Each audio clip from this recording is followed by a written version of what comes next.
ocurre en El Salvador, lo que el presidente Bukele reformó, además de las cárceles, es un sistema de seguridad que hizo a uno de los lugares que estaba entregado prácticamente a las maras y otras pandillas, modificarlo. Hoy, aparentemente, El Salvador es un lugar mucho más seguro, y lo digo aparentemente porque ahora vamos a hablar con el ministro de Justicia y Seguridad, Gustavo Villatoro, está con nosotros, y muchos dicen que este tipo de gestiones, duras al principio, pueden ser tomadas en cuenta, tenidas en cuenta, para lo que puede pasar en la Argentina. La Argentina enfrenta, junto con un nuevo gobierno, un crimen organizado, tal vez una de las organizaciones más prósperas de la Argentina en los últimos años ha sido el crimen, narcotráfico, incluso hay sicariato en la Argentina. Bueno, las mafias, no hace falta que enumeremos cada una de las formas de este crimen. Por supuesto el Parlamento, que son los representantes del pueblo, y por supuesto la sociedad en general. Pero cómo modificó Bukele el sistema de seguridad en El Salvador, lo va a contar Gustavo Villatoro, está con nosotros, viene a la asunción del presidente Milei, está en la embajada y le agradecemos mucho esta atención. ¿Qué tal, ministro? ¿Cómo le va? Encantado. Hola, ¿qué tal, Hugo? Un gusto estar aquí contigo y poder conectar con todos los hermanos argentinos. Gracias por su visita, además. Cuéntenos, ayúdenos a entender lo positivo de esta reforma que ustedes hicieron a nivel penal y judicial, porque usted es el ideólogo del plan Bukele, si se permite la expresión, y algún aspecto que es cuestionado, por supuesto, y usted lo sabrá también, ¿no? Cada vez que se cambia algo, siempre pueden surgir reacciones. Claro, imagínate que toda esta actividad que hemos venido desarrollando dentro del Plan Control Territorial, que reflejaba de alguna manera todo ese estudio de la realidad del país de 1992 a la fecha, y que por las fases en las que fuimos ejecutando el Plan Control Territorial, necesitábamos poder tener una asamblea que respaldara la labor del Ejecutivo, porque teníamos una asamblea opositora y que encima de todo quería meterse en las labores del Ejecutivo.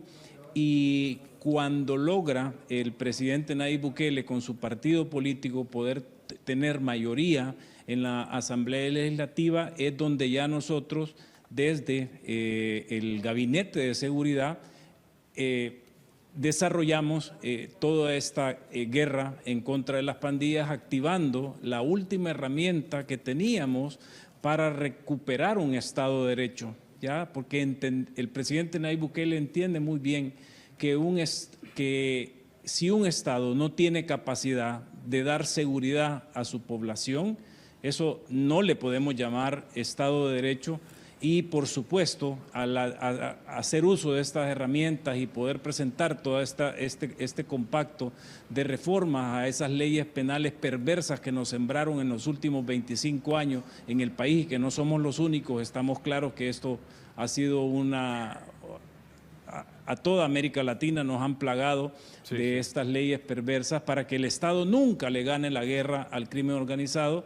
Y pues mira los efectos de haber tomado una decisión muy soberana, muy valiente, contar con el apoyo de más del 97% de la población, tener ya encarcelado a más de 74.500 pandilleros que eran esos asesinos seriales que por más de 20 años… ¿Cuántos, ministros? 74.500.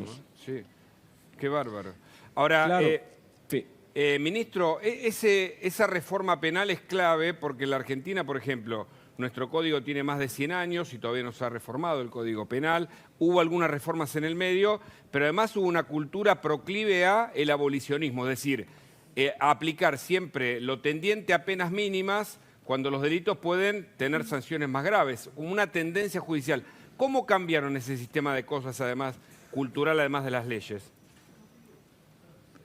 Bueno, es que imagínate cómo no iba a ser posible cambiar cuando tenías a una población sometida a un régimen terrorista. Es decir, para que tú tengas una idea, había un Estado fallido que era el que era electo democráticamente, pero estaba el verdadero Estado criminal que era el que realmente mandaba en el territorio salvadoreño y a más de 6.3 millones de salvadoreños.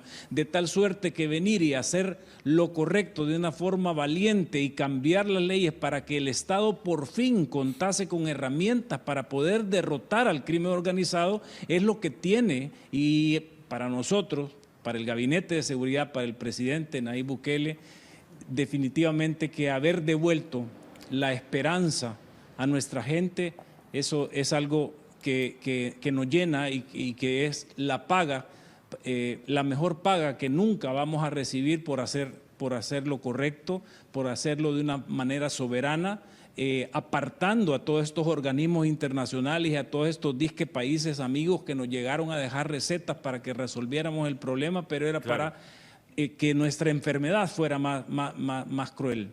Ministro, muchas veces se emparentaba El Salvador con Honduras por la operación allí de las pandillas. Belkis, nuestra compañera de trabajo, es hondureña y tiene algo para preguntar además de su propia experiencia, ¿no? Porque es interesante, Belkis, saber cómo cambió El Salvador y no sé si Honduras sigue igual que antes.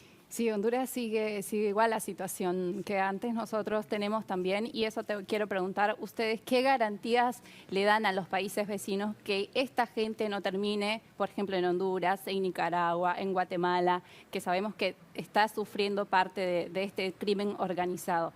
Por otra parte, quisiera preguntarte, ¿cuáles son los procedimientos de detención que ustedes hacen para poder identificar a estas personas y, obviamente, detenerlos? Mira, tal vez voy a empezar por la última interrogante que tienes porque es la más importante y es la que también le bota mucho de los cuentos que estos organismos internacionales han querido montar sobre lo que estamos haciendo en El Salvador. ¿A dónde encontramos los registros de 76.600 pandilleros el día 26 de marzo del 2022 que le declaramos la guerra a las pandillas? En ese mismo sistema fallido de justicia, en 20 años de entradas y salidas, de ver cómo estos pandilleros entraban y salían, y si había alguien que declaraba en contra de ellos, los mataban y punto, se acababa el proceso y salían libres. Ahí están esos 76.600 registros. ¿Y cómo hacemos? Le dimos a nuestras fuerzas del orden, ejército y policía, los perfiles de ellos, ¿ya? Sus tatuajes originales, porque muchos de ellos ahora han sido capturados y ya tienen otro tipo de tatuaje, claro, por debajo, por encima, donde, ¿no?, había una S. Claro. Es que eso era, ese tatuaje simbolizaba la autoridad en el territorio. Qué bárbaro, qué bárbaro. Gustavo. Sí. Sí, una consulta. Nosotros en Argentina tenemos todo un debate respecto a la conectividad en las cárceles. Los presos tienen acceso a celulares. Digo, ¿esto cómo se maneja allí en El Salvador? ¿Tienen esta política o qué han implementado en cárceles? No,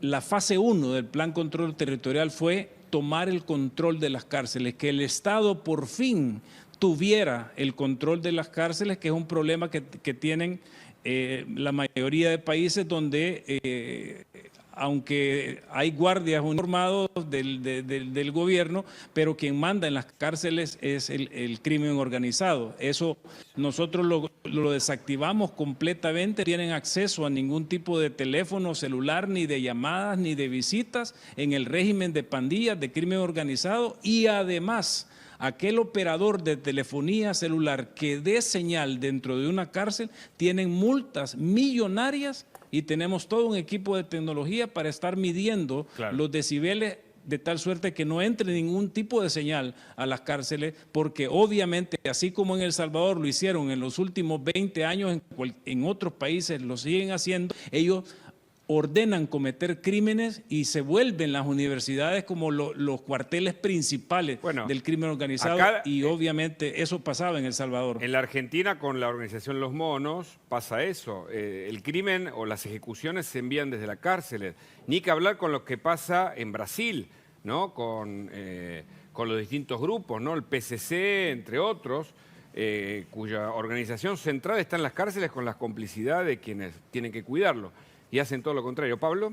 Villatoro, buenas tardes. En Argentina está nuevamente en debate la ley de imputabilidad de los menores, ¿no? ¿A partir de qué edad puede ser imputable una persona? ¿Cuál es el régimen penal juvenil en El Salvador? Y sobre todo, ¿se utilizan a los menores en el delito en El Salvador? Es decir, utilizar a propósito justamente para evitar ingresar en el régimen penal. Claro. Fíjate que esas son parte de estas leyes perversas que allá por los 90, mediados de los 90, empezaron a sembrar en toda América Latina, con el famoso Código de Menor Infractor, ahora Ley de Justicia Juvenil, y parte de las reformas que nosotros hemos hecho para poder enfrentar este fenómeno como se debe, es ya la imposición de penas como que si fuesen adultos. Ya es parte de los cambios que llevamos, y cuando tú me dices que si los utilizaban, claro, esas mentes perversas allá por mediados de los 90 le prepararon el recurso humano al crimen organizado para que pudieran utilizar menores. Solo en la acusación que nosotros estamos preparando como Estado salvadoreño en contra del corporativo criminal de la Mara Salvatrucha, se están acumulando más de 7,000 casos de utilización de menores para fines criminales de la organización terrorista. Tenemos muchas preguntas, pero quiero ir por una que nos involucra. Sé que está informado sobre la realidad argentina, sobre el avance del crimen organizado. El plan Bukele o el plan aplicado en El Salvador, por usted que fue uno de los ideólogos, ¿es aplicable a la Argentina? Y si eventualmente la citara, por ejemplo, la ministra que va a ser la próxima encargada a cargo de la cartera de seguridad, Patricia Bullrich, ¿se reuniría con ella? Sí, de hecho tuvimos una cordial reunión esta mañana con la doctora Bullrich. No lo sabíamos. Sí, ya conversamos un poco y en definitiva, Hugo, lo que hemos hecho en El Salvador es encontrar todas esas leyes perversas, hacer los cambios necesarios. Obviamente no te puedo decir, porque imagínate, nosotros pasamos más de 25 años recibiendo recetas que iban a funcionar en El Salvador y ninguna funcionó, pero a nivel estructural, lo que hemos hecho en El Salvador, estoy seguro que puede ser aplicable aquí en Argentina, en Chile, en Perú, en Bolivia, en cualquier país de América Latina. Y lo primero que hay que hacer es... todos los países... Lo primero que hay que hacer es también una reforma judicial o una capacitación de las fuerzas federales o un acuerdo también con el sistema judicial para la aplicación de penas más altas para iguales delitos, por ejemplo. Claro, es parte de todas las estrategias, pero en definitiva tiene que haber un acuerdo nacional porque es el Estado argentino el que debe de enfrentar a la criminalidad organizada y no solo enfrentarla, la tiene que derrotar. Imagínate El Salvador, un país tan pequeño, con recursos limitados, sin recursos naturales, pero hicimos algo que todo el mundo y todo especialista de seguridad que llegaba a El Salvador decía que era imposible, que teníamos incluso que aprender a convivir con las pandillas porque no había forma de acabar con ellas. ¿Ya? Quiere decir entonces, como decía el presidente Nayib Bukele, que cualquier país, cualquier estado, tiene entre 10 y 1000 veces más capacidad que cualquier organización criminal para derrotarla. Eso es parte de todo esta ¿Y cómo modificar la matriz de sustentación que tiene el narcotráfico, que es capaz de comprar, incluso algunos dicen hasta los propios gobiernos? En la Argentina lo hemos visto con jueces que están detenidos, con personales de la Fuerza de Seguridad federales, bueno, con policías, va comprando y ni hablar con el brazo armado, ¿no? Sicarios, etcétera. ¿Cómo contrarrestar ese poder económico del narcotráfico? ¿Cómo lo hicieron? Bueno, es parte de todo este estudio, hubo ese entendimiento, como te digo, como un principio de guerra, no le declarás la guerra a alguien que no conoces. A ver, llegado a conocer a detalle a nuestro enemigo y saber cómo enfrentarlo para poder derrotarlo, creo que es parte de todo esto que se tiene que analizar.